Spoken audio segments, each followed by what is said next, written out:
Hello friends, welcome to army maker Hindi. दोस्तों, आज के इस वीडियो में मैं आपके लिए लेकर आया हूं इंडियन आर्मी टेक्निकल का ओरिजिनल क्वेश्चन पेपर। इसका एग्जाम हुआ था एआरओ हेडक्वार्टर पुणे में।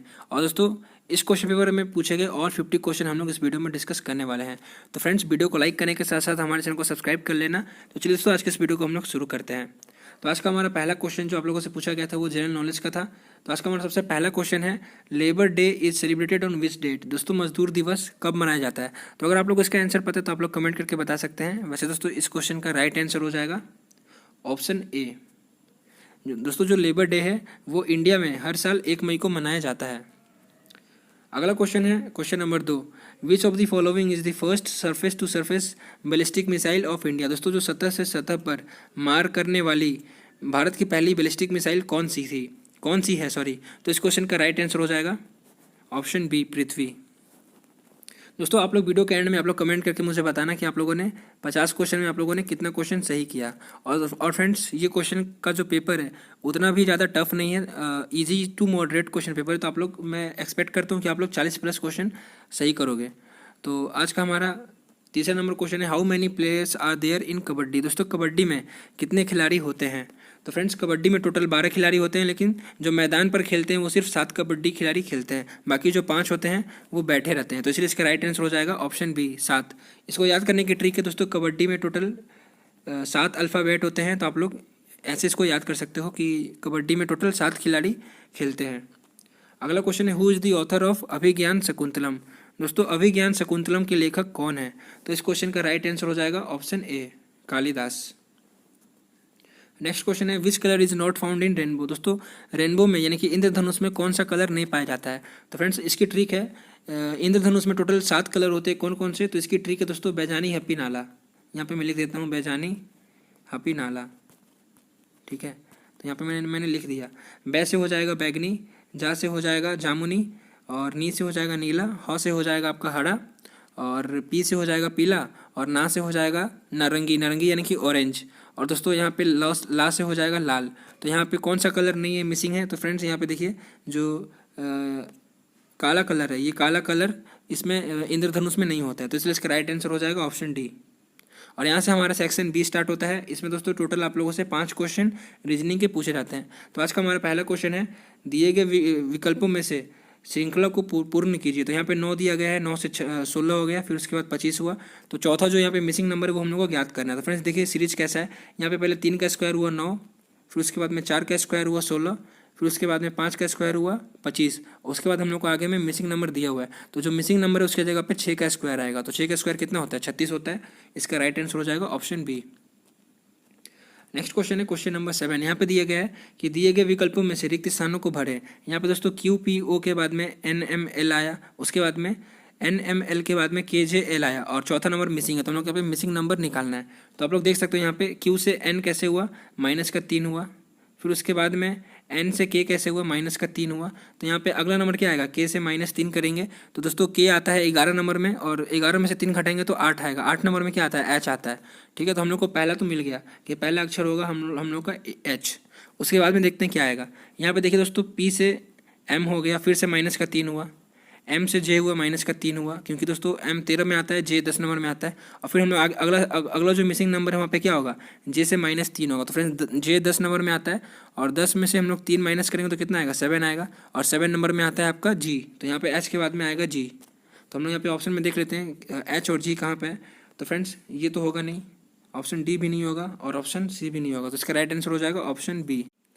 अगला क्वेश्चन है क्वेश्चन नंबर 8। यहाँ पे दिया गया है, यदि बिल्ट को 5#32 लिखते हैं और ट्राइब को @935 और खरी पाई लिखते हैं, तो उसी तरह हम लोग रूल को कैसे लिखेंगे? दोस्तों, यहाँ पे ये कोडिंग डिकोडिंग का क्वेश्चन है। यहाँ पे दोस्तों बिल्ट का कोड दिया हुआ है 5#32। उसी तरह दोस्तों ट्राइब का भी कोड दिया गया है @935 और खरी पाई।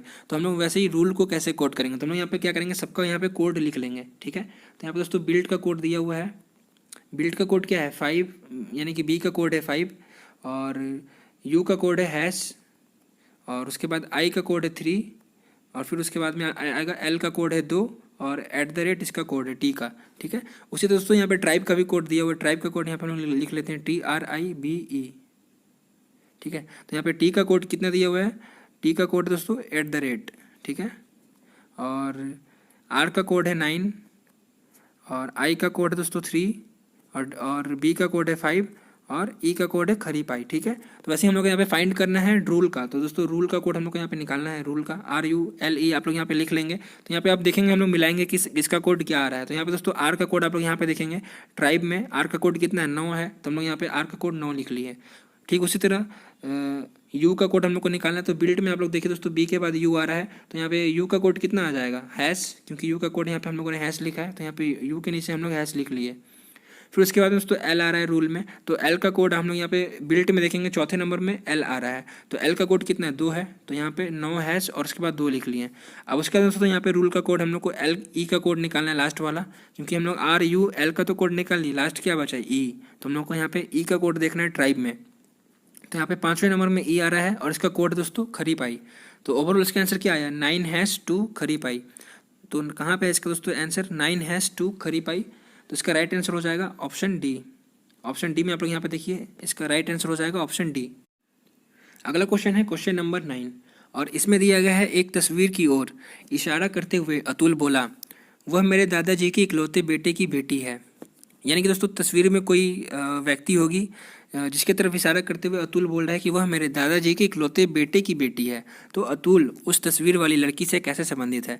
फ्रेंड्स अगर आप लोगों को ये क्वेश्चन साफ साफ नहीं दिख रहा होगा तो आप लोग इस वीडियो को 720p पे करके देखो, क्योंकि ये जो क्वेश्चन का फोटो है थोड़ा सा, बस ये जो 9 नंबर क्वेश्चन है इसका थोड़ा सा हेजी मुझे भी दिख रहा है। ठीक है, क्योंकि मुझे भी उतना साफ साफ नहीं दिख रहा है। तो आप लोग 720p पे करके इस क्वेश्चन का वीडियो देख सकते हो। बाकी जितना भी क्वेश्चन है वो क्लियर नज़र आ रहा है। ठीक है, तो इस क्वेश्चन को कैसे आप लोग सॉल्व करोगे। तो यहाँ पे दोस्तों बोल रहा है ये ब्लड रिलेशन का क्वेश्चन, इसमें बोल रहा है कि अतुल जो है फोटो में किसी महिला को देख के वो बोल रहा है कि वह मेरे दादाजी के इकलौते बेटे की बेटी है। दोस्तों उसके दादाजी का इकलौता बेटा कौन होगा, खुद उसका पापा होगा, और उसी के पापा की वो बेटी है, वो जो तस्वीर में जो महिला है।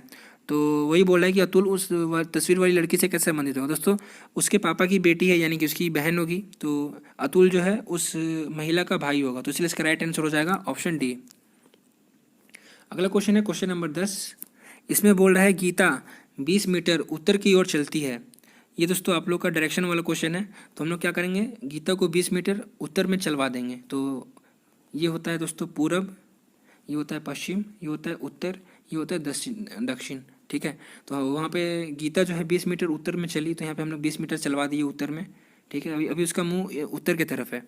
आगे क्या बोल रहा है, उसके बाद वो बाएं मुड़कर 20 मीटर चलती है। तो फ्रेंड्स वो बाएं मुड़ गई और 40 मीटर चली। सॉरी मैं यहाँ पे गलत पढ़ दिया, यहाँ पे 40 मीटर लिखा है, तो बाएं मुड़कर 40 मीटर चली। ठीक है, अभी उसका मुंह इस तरफ है। फिर बोल रहा है वो फिर से बायां मुड़ती है और 20 मीटर चलती है। तो फिर से ये बायां मुड़ गई और फिर से 20 मीटर ये चली। ठीक है, अभी इसका मुंह दक्षिण की तरफ है। आगे क्या बोल रहा है कि दाहिने मुड़कर वो 20 मीटर चलती है। तो फ्रेंड्स इसको ये फिर से हम लोग 20 मीटर दाहिना चला देते हैं। ठीक है, अभी इसका मुंह इस तरफ है। तो अब क्या बोल रहे हैं कि गीता शुरू की जगह से अभी कितनी दूर में है। तो फ्रेंड्स शुरू में वो यहाँ पे थी, ठीक है, और अभी वो कहाँ पे है, यहाँ पे है। तो वही पूछ रहा है कि अभी वो कितने दूरी पे है। तो फ्रेंड्स देखिए यहाँ पे तो ये टोटल 20 मीटर है और यहाँ पे ये वाला जो डिस्टेंस है ये कितना है 40 है, क्योंकि देखिए दोस्तों ऊपर में यहाँ पे 40 मीटर चली, तो सेम दूरी यहाँ पे भी चली है ये, तो ये भी 40 मीटर हो जाएगा। तो 40 मीटर यहाँ पे, ठीक है, यहाँ से लेके यहाँ तक 40 मीटर और यहाँ से लेके यहाँ तक 20 मीटर। तो फ्रेंड्स ये टोटल यहाँ से लेके यहाँ तक कितना हुआ 60 मीटर हुआ। तो इसका राइट आंसर हो जाएगा 60 मीटर, ऑप्शन सी। यहाँ से स्टार्ट होता है दोस्तों हमारा सेक्शन सी। इसमें आप लोगों से भौतिक विज्ञान यानी कि फिजिक्स के 15 क्वेश्चन पूछे जाते हैं। ठीक है, तो आज का हमारा पहला क्वेश्चन है, यानी कि इस शिफ्ट का 11 नंबर क्वेश्चन है कि एक स्वतंत्र रूप से गिरती हुई वस्तु का वजन कितना होता है। तो फ्रेंड्स स्वतंत्र रूप से गिरती हुई वस्तु का वजन होता है 0, ऑप्शन डी इसका राइट आंसर हो जाएगा। अगला क्वेश्चन है physics quantity of dash is measured on in watt. दोस्तों किसकी भौतिक मात्रा को वाट में मापा जाता है। तो इस क्वेश्चन का राइट आंसर हो जाएगा शक्ति, ऑप्शन ए। बाकी आप लोगों को गतिज ऊर्जा का फॉर्मूला पता होगा, 12mv²। ठीक है, और पोटेंशियल एनर्जी यानी कि दोस्तों स्थितिज ऊर्जा का फॉर्मूला होता है mgh। ये सब आप लोग को पता होना चाहिए, आप लोगों से एग्जाम में पूछा जाता है। और अगला क्वेश्चन है क्वेश्चन नंबर 13। एक चुंबक की पट्टी के केंद्र पर चुंबकत्व कितना होता है। काफ़ी इंपॉर्टेंट क्वेश्चन है, बहुत ही ज़्यादा इंपॉर्टेंट, बहुत बार रिपीट हुआ है क्वेश्चन। तो इसका राइट आंसर हो जाएगा 0, ऑप्शन ए। दोस्तों चुंबक की पट्टी के केंद्र पर चुंबकत्व 0 होता है, मैग्नेटिज्म 0 होता है। अगला क्वेश्चन है क्वेश्चन नंबर 14। इस क्वेश्चन का आप लोग आंसर देना। In a circuit volt meter is always connected in dash. दोस्तों एक परिपथ में वोल्ट मीटर सदैव किस श्रेणी में जुड़ा होता है, यानी कि दोस्तों किस तरह से जुड़ा होता है। तो फ्रेंड्स एक परिपथ में वोल्ट मीटर, कंफ्यूज मत होना, इसका बहुत लोग आंसर श्रेणी क्रम डाल देते हैं, बट श्रेणी क्रम नहीं होगा, पैरेलल होगा, समानांतर क्रम में वोल्ट मीटर जुड़ा होता है। अगला क्वेश्चन है which instrument is used to see distant object. ये दोस्तों दूर की वस्तु देखने के लिए किस यंत्र का उपयोग करते हैं। तो फ्रेंड्स दूर की वस्तु को देखने के लिए हम लोग टेलीस्कोप का उपयोग करते हैं। दोस्तों टेलीस्कोप का आविष्कार किसने किया था, गैलीलियो ने किया था। अगला क्वेश्चन है क्वेश्चन नंबर 16। इसमें बोल रहा है कि बर्फ के पिघलने से उसका घनत्व में क्या परिवर्तन होता है। तो फ्रेंड्स बर्फ के पिघलने से उसका घनत्व जो है वो बढ़ जाता है, ठीक है, क्योंकि आप लोगों को पता है कि पानी का घनत्व बर्फ के घनत्व से ज़्यादा होता है। तो बर्फ जब पिघलेगा तो वो पानी में परिवर्तित हो जाएगा और पानी का घनत्व ज़्यादा होता है, इसीलिए इसका घनत्व पहले कम था, यानी कि जब वो बर्फ था तो उसका घनत्व कम था, अब वो पानी हो चुका है तो उसका घनत्व बढ़ चुका है, इसलिए इसका राइट आंसर हो जाएगा ऑप्शन ए। नेक्स्ट क्वेश्चन है गॉस निम्न में से किसको मापने की इकाई है। तो फ्रेंड्स गॉस जो है वो मैग्नेटिक इंडक्शन यानी कि दोस्तों चुंबकीय प्रेरकत्व की मापने की इकाई है, तो इसका राइट आंसर हो जाएगा ऑप्शन ए। अगला क्वेश्चन पूछा गया था निर्वात में यानी कि दोस्तों वैक्यूम में प्रकाश की गति क्या होती है। तो फ्रेंड्स वैक्यूम में प्रकाश की गति होती है 3 लाख किलोमीटर पर सेकेंड। यहाँ पे मैं लिख देता हूँ 3 लाख किलोमीटर पर सेकेंड, ठीक है, यहाँ पे मैं अच्छे से लिख देता हूँ, ठीक है, 3 लाख किलोमीटर पर सेकेंड। लेकिन दोस्तों यहाँ पे ऐसे कहीं पे नहीं दिया गया है यहाँ पे, तो इसको हम लोग कैसे सॉल्व करेंगे। 3 लाख को हम लोग ऐसे भी लिख सकते हैं 3 गुने 10 का मान 8 और यहाँ पे दोस्तों मीटर पर सेकंड हो जाएगा, ठीक है। यहाँ पे किलोमीटर में अगर बोलता तो आप लोग यहाँ पे 10 का मान 5 लगाते हैं, लेकिन दोस्तों यहाँ पे मीटर में दिया गया तो इसको हम लोग 10 का मान 8 लिखेंगे, तो इसका राइट आंसर क्या हो जाएगा ऑप्शन सी। अगला क्वेश्चन है क्वेश्चन नंबर 19। इसमें दिया गया है हु इन्वेंटेड टेलीविजन। दोस्तों टेलीविजन यानी कि टीवी का आविष्कार किसने किया था। तो इस क्वेश्चन का राइट आंसर हो जाएगा जॉन लोगी बेयर्ड। तो यहाँ पे दोस्तों इसका शॉर्ट में नाम दिया गया है JL बेयर्ड, तो इसका राइट आंसर हो जाएगा ऑप्शन बी। अगला क्वेश्चन है क्वेश्चन नंबर 20। इसमें बोल रहा है कि mercury is used in barometer because of its. दोस्तों बैरोमीटर में हम लोग मरकरी यानी कि पारा का यूज़ क्यों करते हैं, क्योंकि दोस्तों पारा जो है उसका घनत्व ज़्यादा होता है, इसलिए इसका राइट आंसर हो जाएगा ऑप्शन ए। काफ़ी लोग इस क्वेश्चन में कंफ्यूज हो जाते हैं और वो लोग ऑप्शन बी मार के आते हैं, बट इसका राइट आंसर हो जाएगा ऑप्शन ए। आप लोग ये सोचिए कि जिसका घनत्व ज़्यादा होता है उसी का नाम यूज़ करेंगे बैरोमीटर में, तो इसलिए इसका राइट आंसर हो जाएगा ऑप्शन ए। अगला क्वेश्चन दोस्तों 1 हॉर्स पावर में कितना वाट होता है। दोस्तों 1 हॉर्स पावर में 746 वाट होता है, इसलिए इसका राइट आंसर हो जाएगा ऑप्शन बी। नेक्स्ट क्वेश्चन था कि what is the unit of surface tension. दोस्तों सरफेस टेंशन का मात्रक क्या होता है, पृष्ठ तनाव का मात्रक क्या होता है, तो न्यूटन पर मिनट, ठीक है, न्यूटन पर मिनट, तो इसका राइट आंसर हो जाएगा ऑप्शन ए। अगला क्वेश्चन है क्वेश्चन नंबर 23। इसमें बोल रहा है विच of the following quantity is a scalar quantity. दोस्तों इनमें से कौन सी मात्रा सदिश मात्रा है। तो वेग तो हो जाएगा आपका ये तो अदिश मात्रा है वेग, ठीक है, और ये भी आपका अदिश मात्रा है, ये भी आपका अदिश मात्रा है, लेकिन दोस्तों ये वेट जो है ये आपका सदिश मात्रा है, तो इसलिए इसका राइट आंसर हो जाएगा ऑप्शन डी। अगला क्वेश्चन है क्वेश्चन नंबर 24। इसमें बोल रहा है कि त्वरण की एसआई यूनिट क्या है। तो फ्रेंड्स त्वरण की एसआई यूनिट आप लोग को पता है, त्वरण की एसआई यूनिट होती है मीटर पर सेकेंड स्क्वायर। तो जो लोग भी इसके आंसर ऑप्शन डी पे टिक करके आए थे वो लोग का सही है, आप लोग को भी ऑप्शन डी पे ही टिक करना है, ठीक है, मीटर पर सेकेंड स्क्वायर। अगला क्वेश्चन है एक तीव्र गति से जाती हुई ट्रेन में गैस से भरा हुआ डिब्बा रखा जाता है। तो फ्रेंड्स गैस का तापमान में क्या परिवर्तन होगा। तो फ्रेंड्स एक तीव्र गति से यानी कि गतिज ऊर्जा में कोई ट्रेन है, उसी में हम लोग अगर गैस का डिब्बा रखते हैं तो गैस के तापमान में कोई परिवर्तन नहीं होगा, तो इसलिए इसका राइट आंसर हो जाएगा ऑप्शन सी रिमेन अनचेंज्ड, तो इसका राइट आंसर है ऑप्शन सी। तो यहाँ से दोस्तों हमारा सेक्शन डी स्टार्ट होता है जिसमें 15 क्वेश्चन आप लोगों से मैथ्स के क्वेश्चन यानी कि गणित के क्वेश्चन पूछे जाते हैं। तो आज का हमारा पहला क्वेश्चन है मैथ का और इस शिफ्ट का 26वां नंबर क्वेश्चन है। 29 स्टूडेंट्स का औसत भार दे रखा है 28 kg। यदि एक नया स्टूडेंट दाखिल हो जाता है तो इसका औसत भार जो है घट के 27.8 kg रह जाता है। तो जो नया स्टूडेंट दाखिल हुआ है उसका यहाँ पे भार पूछ रहा है। तो फ्रेंड्स देखिए इसको आप लोग दो तरीक़े से सॉल्व कर सकते हैं, एक है आपका बेसिक और एक है आपका ट्रिक। तो मैं आपको यहाँ पे दोनों आपको सोल्यूशन करके सॉल्व करके बता देता हूँ। तो उसको आप बेसिक इसका क्या है कि पहले 29 स्टूडेंट था जिसका औसत भार था 28 kg। तो हम लोग सिंपली क्या करेंगे 29 गुना 28 करेंगे, तो 29 गुना 28 कितना होता है। तो फ्रेंड्स 29 गुना 28 होता है आपका हासिल दो, फिर ये 29 गुना 28 होता है दोस्तों 812, ठीक है। तो 29 गुना 28 होता है 812, यानी कि दोस्तों इन लोगों का टोटल जो भार था वो था 812 केजी। ठीक है, 29 स्टूडेंट था और हर स्टूडेंट का औसत भार था 28 केजी। तो 29 गुना 28 करोगे तो आप लोग 812 केजी निकल के आएगा। और एक नया स्टूडेंट आता है तो कितना लोग हो जाता है, 30 लोग हो जाता है। और इसका औसत भार कितना है दोस्तों, नए स्टूडेंट आने के बाद इसका औसत भार है 27.8। तो हम लोग 30 को 27.8 से गुना कर देंगे तो कितना आएगा, 534 आएगा। ठीक है, 534 आएगा। देखिए दोस्तों 27 को आप लोग 30 से गुना करेंगे तो कितना आएगा, 27 गुना 3 होता है दोस्तों 81, तो 810 होता है। सो दोस्तों यहाँ पे 834 आएगा।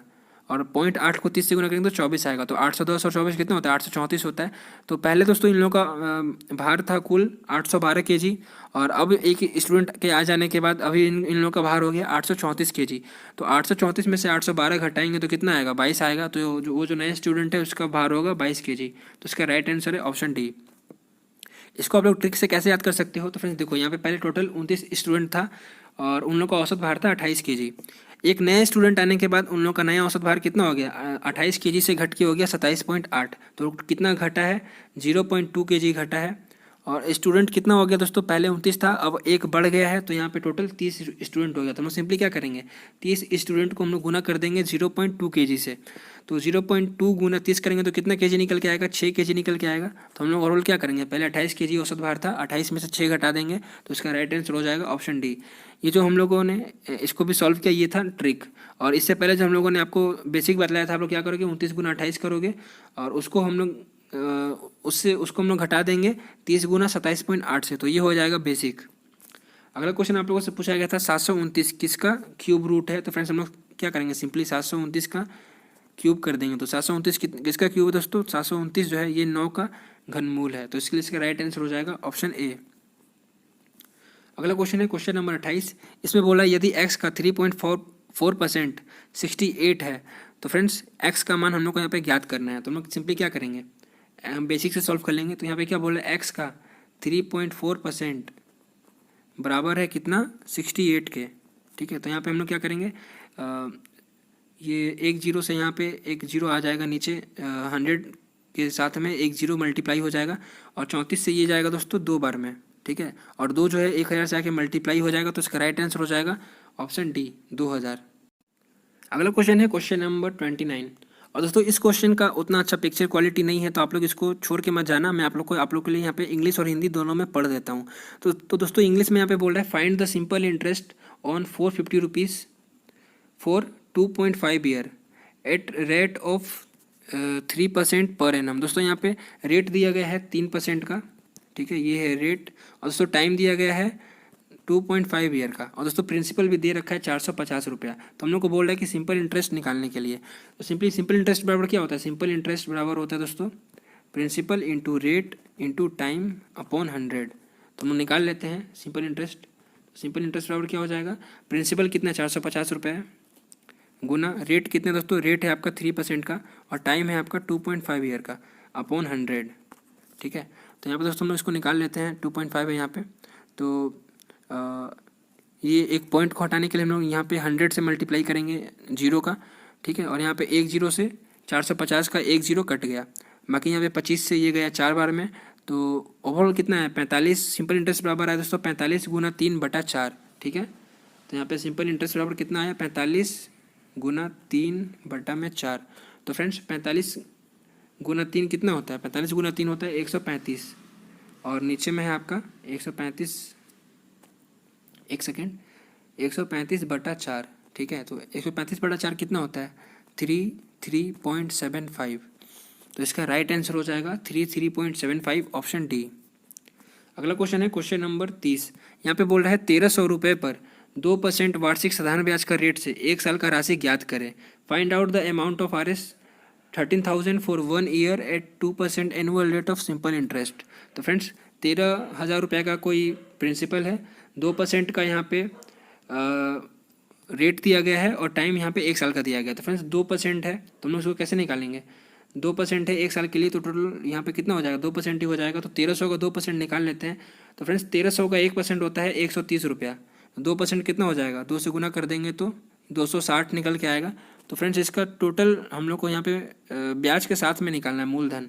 तो फ्रेंड्स 13,000 रुपया था, उस पर 260 रुपये का ब्याज है, तो कितना हो जाएगा 13,260 रुपया। ठीक है, तो 13,260 इसका जो है option B number right answer हो जाएगा।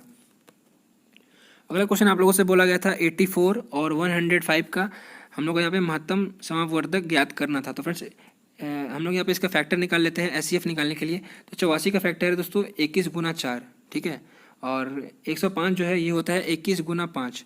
तो हाईएस्ट कॉमन फैक्टर का मतलब क्या होता है कि जो सबसे ज़्यादा बड़ा हो और वो कॉमन हो। तो फ्रेंड्स यहाँ पे देखिए इन चारों में 21 गुना 4 और 21 गुना 5 में 21 जो है कॉमन है और ये सबसे बड़ा भी है, तो इसलिए इसका राइट आंसर हो जाएगा 21। और ऑप्शन में भी इसका आंसर हो जाएगा ऑप्शन बी, यानी कि 21 जो है इसका राइट आंसर हो जाएगा। अगला क्वेश्चन है क्वेश्चन नंबर 32। यहाँ पे बोला 4 अंकों की बड़ी से बड़ी संख्या को 6 अंकों की छोटी से छोटी संख्या से घटाने पर क्या होगा। तो फ्रेंड्स यहाँ पे बोल रहा है कि 4 अंकों की बड़ी से बड़ी संख्या को घटाना है 6 अंकों की छोटी से छोटी संख्या से। तो फ्रेंड्स 6 अंकों की सबसे छोटी संख्या क्या हो जाएगी 1 और उसके बाद 5 जीरो, ये हो गया दोस्तों, सॉरी 5 जीरो, ये हो गया दोस्तों 6 अंकों का सबसे छोटा संख्या। इससे हम लोग को घटाना है 4 अंकों की सबसे बड़ी से बड़ी संख्या को। तो 4 अंकों की सबसे बड़ी से बड़ी संख्या क्या होती है 9,999, इसको हम लोग घटा देंगे। तो इसको अगर हम लोग घटाएंगे तो कितना आएगा, यहाँ पे आएगा 1, यहाँ पे आएगा 0, यहाँ पे आएगा 0 और यहाँ पे आएगा दोस्तों 0 और यहाँ पे एक और 0 नहीं, यहाँ पे दोस्तों 9 आएगा। तो इसका राइट आंसर हो जाएगा 90,001। तो देख लेते हैं इसका आंसर कहाँ पे है। तो ऑप्शन नंबर सी जो है इसका राइट आंसर हो जाएगा। अगला क्वेश्चन आप लोगों से पूछा गया था कि दिए गए विकल्पों में से सबसे छोटी संख्या बताओ जो 240 और 165 से पूरी तरह से विभाज्य हो जाएगी। तो देखिए दोस्तों 240 और 165 से हम लोग देखेंगे कि कौन संख्या विभाजित होता है। तो ऑप्शन ए और सी तो इसका आंसर हो नहीं सकता, क्योंकि दोस्तों आप लोग को पता है कि 240 का लास्ट में 0 है और ये किसी को भी अगर हम लोग 240 से अगर किसी भी संख्या को अगर हम लोग गुना करेंगे तो उसका लास्ट में 0 ही आएगा। तो यहाँ पे 2604 तो हो ही नहीं सकता क्योंकि इसके लास्ट में 4 है, और ऑप्शन सी भी नहीं हो सकता क्योंकि इसके लास्ट में 2 है। तो ऑप्शन बी या सी यही दोनों में से कोई एक आंसर होगा। तो हम लोग देख लेते हैं। तो फ्रेंड्स 240 ये जो 2840 है ये 0 से 0 कट गया और 24 से ये कट रहा है क्या, नहीं 264 सॉरी 284 24 से नहीं कटता, तो इसलिए इसका आंसर बी भी नहीं होगा। इसका राइट आंसर हो जाएगा ऑप्शन डी। आप लोगों को चेक करने की जरूरत नहीं है, इसका राइट आंसर हो जाएगा ऑप्शन डी। अगला क्वेश्चन आप लोगों से पूछा गया था यदि एक टैंक 5 मीटर लंबा, 4 मीटर चौड़ा और 3 मीटर गहरा है तो टैंक की क्षमता हम लोग को यहाँ पे ज्ञात करनी थी। तो फिर देखिए टैंक का जो क्षमता है उसको ज्ञात करने के लिए हम लोग कैसे, इसका फॉर्मूला क्या होता है, तो इसका फॉर्मूला होता है length into breadth into deep, ठीक है, ये इसका फॉर्मूला होता है। तो फ्रेंड्स लेंथ कितना दिया हुआ है 5 मीटर इंटू, और ब्रेथ कितना दिया हुआ दोस्तों 4 मीटर, ठीक है, और यहाँ पे इसका डेप्थ कितना दिया हुआ दोस्तों, तो इसका जो डेप्थ है वो दिया गया है 3 मीटर, ठीक है। तो हम लोग सब आपस में गुना कर लेंगे तो कितना आएगा, 5 को 4 से गुना करेंगे तो 20 आएगा, 20 को 3 से गुना करेंगे तो इसका आंसर आएगा 60 मीटर क्यूब। तो यहाँ पे देख लेते हैं। तो फ्रेंड्स यहाँ पे कहीं पे भी मीटर क्यूब में नहीं दिया गया है। तो फ्रेंड्स आप लोग को पता होना चाहिए कि 1 मीटर क्यूब बराबर होता है 1000 लीटर का, ठीक है। तो यहाँ पे दोस्तों 60 मीटर क्यूब है, तो हम लोग 60 को 1000 से गुना करेंगे तो इसका राइट आंसर हो जाएगा 60 लीटर। ऑप्शन ए जो है इसका राइट आंसर हो जाएगा। अगला क्वेश्चन है ए और बी मिलकर एक काम को 6 दिन में पूरा करता है। यदि ए उसी काम को 10 दिन में पूरा कर सकता है तो बी अकेला उस काम को कितना दिन में पूरा करेगा। तो ये वर्क एंड टाइम से क्वेश्चन पूछा गया था, टाइम एंड वर्क से। तो यहाँ पे क्या बोला गया है कि ए और बी दोनों एक साथ मिलकर काम को 6 दिन में पूरा कर लेता है, और वहीं पे तो ए जो है अकेले उस काम को कितना दिन में पूरा करता है, 10 दिन में पूरा करता है। तो टोटल काम का हम लोग यहाँ पे एलसीएम ले लेंगे, 6 और 10 का एलसीएम लेंगे तो टोटल कितना आएगा, टोटल दोस्तों 30 काम है, और ए और बी उस काम को 6 दिन में करता है। तो एक दिन में ए और बी कितना काम करेगा, 6 से 30 को काट लेंगे, तो 30 को 6 से काटेंगे तो ये 5 बार में कटेगा, 30 से 6 कटेगा 5 बार में, यानी कि ए और बी एक दिन में 5 काम करता है।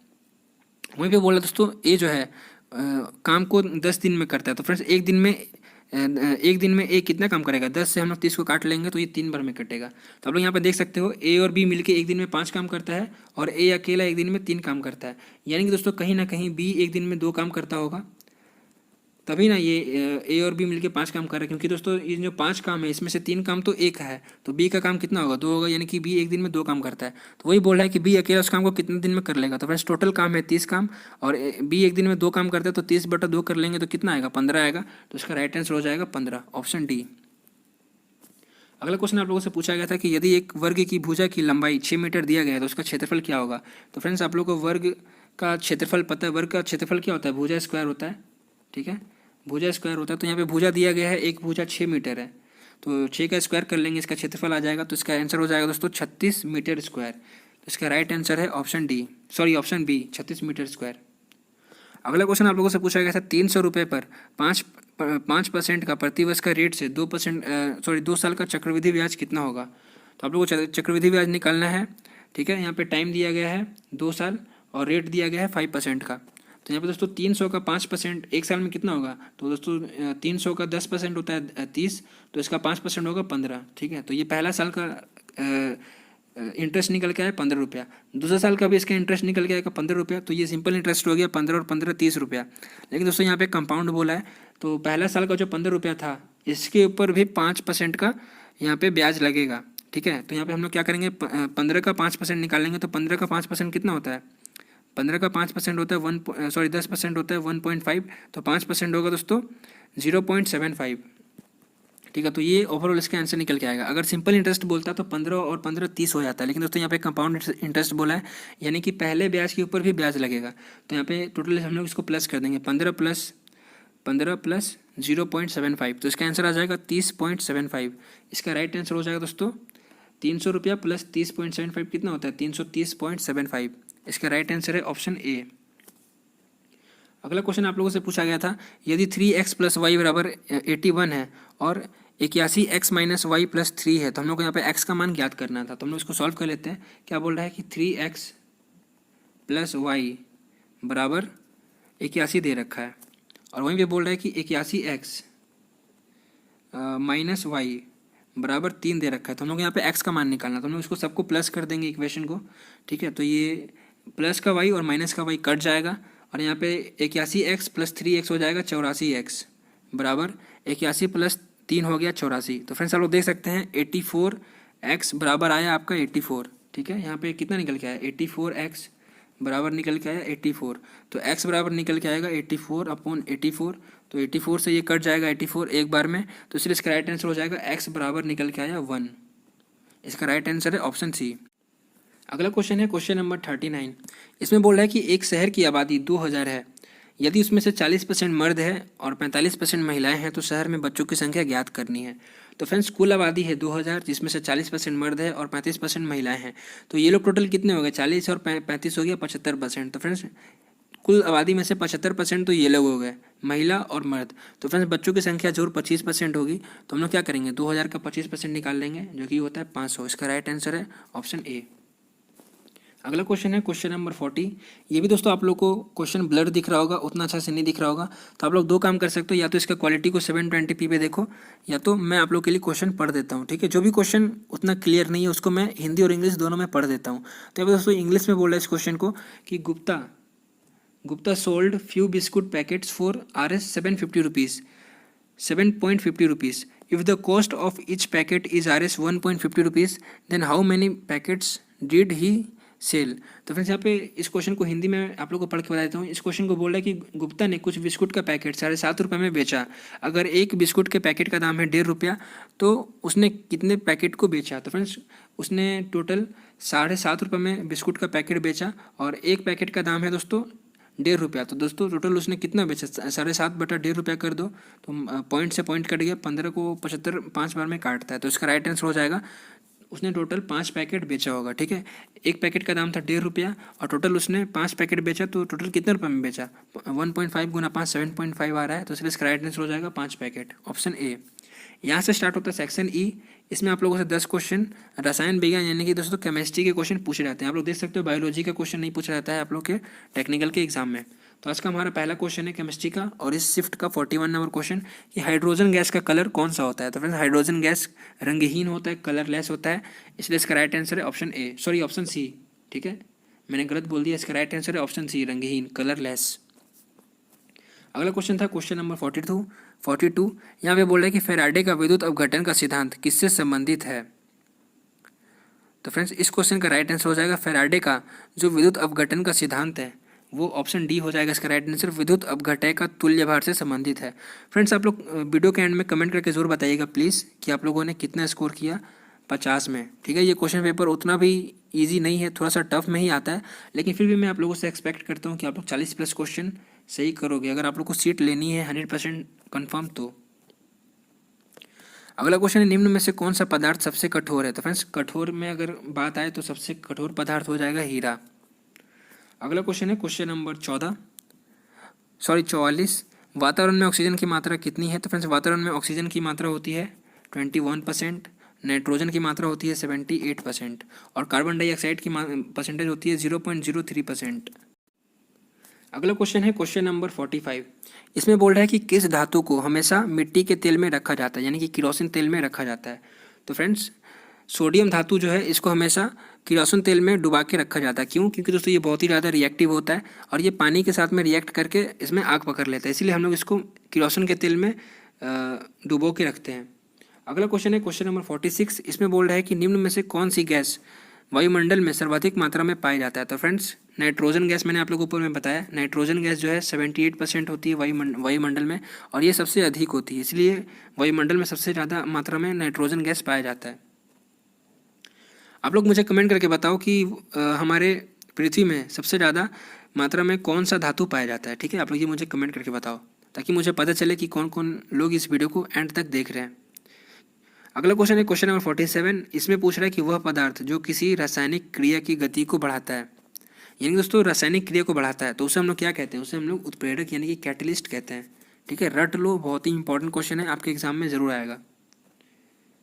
अगला क्वेश्चन है the element common in brass and bronze is, दोस्तों पीतल और कांस्य में समान तत्व कौन सा होता है? तो इसका राइट आंसर है पीतल और तांबे में जो समान तत्व है, एक बार मैं देख लेता हूँ। पीतल में दोस्तों होता है तांबा और जिंक, ठीक है, तांबा और जस्ता होता है पीतल में,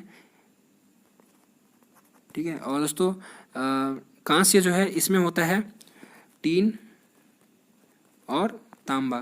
तो यहाँ पे दोनों में कॉमन क्या है दोस्तों? तांबा और तांबा दोनों में कॉमन है, तो इसका राइट आंसर हो जाएगा तांबा, ऑप्शन सी। इसको आप लोग कैसे याद करोगे, इसकी मैंने एक ट्रिक याद की है। तो दोस्तों कभी भी आप लोगों से पूछे कि पीतल किसका प्रमुख है इसके, तो इसका ट्रिक हो जाएगा दोस्तों पिताजी। क्या ट्रिक हो जाएगा? पिताजी। दोस्तों पी से हो जाएगा पीतल और इसका जो दो प्रमुख है इसके वो है ता और जी, यानी कि ता से हो जाएगा तांबा और जी से हो जाएगा जिंक। ठीक है, ये ट्रिक आप लोग याद रखना। और सेकेंड जो ट्रिक है कांस्य की, इसकी मैंने ट्रिक याद रखा है कटत। ठीक है, क्या क्या ट्रिक है इसकी? कटत। ठीक है, तो क से हो जाएगा कांस्य, ट से हो जाएगा टीन और त से हो जाएगा दोस्तों तांबा। ठीक है, यही ट्रिक से मैंने इसको याद किया है, काफ़ी आसानी से याद हो गया है। अगला क्वेश्चन है क्वेश्चन नंबर 49, यहाँ पे बोल रहे हैं फलों को कृत्रिम रूप से पकाने के लिए कौन सा गैस प्रयुक्त किया जाता है? तो फ्रेंड्स फलों को कृत्रिम रूप से पकाने के लिए हम लोग एसिटिलीन गैस का यूज़ करते हैं, तो इसलिए इसका राइट आंसर हो जाएगा डी।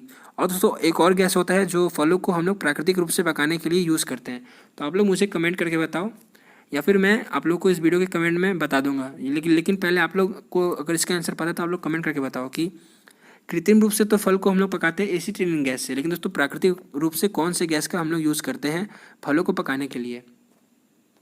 और आज का हमारा लास्ट क्वेश्चन है 50 नंबर क्वेश्चन। यहाँ पे बोल रहा है कि स्टेनलेस स्टील किसका मिश्रण है? तो फ्रेंड्स स्टेनलेस स्टील जो है यह लोहा, क्रोमियम और कार्बन का मिश्रण है, इसलिए इसका राइट आंसर हो जाएगा ऑप्शन डी। अब आप लोग मुझे कमेंट करके बताइए कि आप लोगों ने कितना स्कोर किया। 40-50 जिसका भी 40+ जिसका भी स्कोर है उन लोगों का अच्छा स्कोर है दोस्तों। और वैसे ये क्वेश्चन पेपर काफ़ी टफ था, तो आप लोग अगर 35 के आसपास भी कर रहे हो तो आप लोग का अच्छा स्कोर है। वैसे आप लोग मुझे कमेंट करके इसका आंसर बता सकते हो, यानी कि आप लोगों ने कितना सही किया, 50 में से आप लोगों ने कितना सही किया। और अगर अभी तक आप लोगों ने हमारे चैनल को सब्सक्राइब नहीं किया तो इस चैनल को आप लोग सब्सक्राइब कर सकते हो। अगर आप लोग का कोई फ्रेंड है तो आप लोग इस वीडियो को उसके साथ में शेयर करना। मिलते हैं किसी नेक्स्ट वीडियो में, तब तक के लिए जय हिंद, जय भारत।